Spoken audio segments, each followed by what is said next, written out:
Meséltem már nektek, amikor voltam annyira hülye, hogy egyedül mentem el bulizni? No. Immediately no. Bocsi. Ez érthető okokból egyetlen egyszer fordult elő, de mérges voltam, dühös voltam. Volt egy barátnőm, aki mindig utolsó pillanatban lemondott, általában fiúk miatt. Sőt, volt olyan, hogy csak vártam, és nem is írt. Nem is mondta le. Viszont én már annyira beleéltem magam, hogy megyünk, és tényleg csak emiatt készülődtem el telibe. Smink, haj, outfit, minden. És hát akkor ráírtam gyorsan az összes létező barátnőmre, ismerősömre, hogy valaki nem megy ma, mert én ma elmegyek bulizni.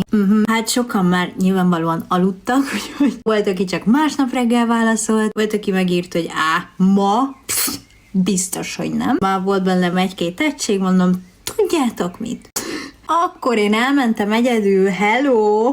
Hamar megbántam, de már nem fordultam vissza. Nem. Hívtam egy taxit, kinéztem egy szórakozó helyet, sőt, még listára is felirattam magam. Bocsánat.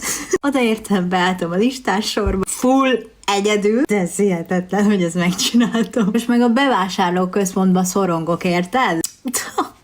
Régi szép idők. Már a sorban találkoztam egy ilyen nagyobb csoporttal, akik előttem álltak. Voltak köztük fiúk is, meg csajok is. A csajok egy idő után így odafordultak, hogy hello, jól vagy? Úgyhogy elmondtam nekik a történetet, és amúgy nagyon cukik voltak. Mondták, hogy hát nyugodtan lehetek velük. Mondtam, hogy csúcs. És amúgy nagyon jól éreztem magam velük, eltáncikáltunk, elfelesezgettünk. A társaságból mindenkinek volt párja, egyetlen egy lány volt még, aki így szingliként ment, úgyhogy én nyilván vele voltam így a legtöbbet, és egyszer csak leszakadt a táskám füle. Az egyik oldalon elengedte az egészet, mondom, fine, leszarom amúgy, de ez a csaj sziszoltott az egyik csávónak, hogy csináld már meg, létszik. És oda jött hozzánk a csávó, és hát elkezdte bütykölni a kis táskámat, tök jó fej. Na hát kiderült, hogy az ő drága kis barátnője éppen mosdóba volt, és amikor jött vissza, egy olyan féltékenységi rohamot művelt le, amikor meglett, hogy mellettem áll, és itt valamit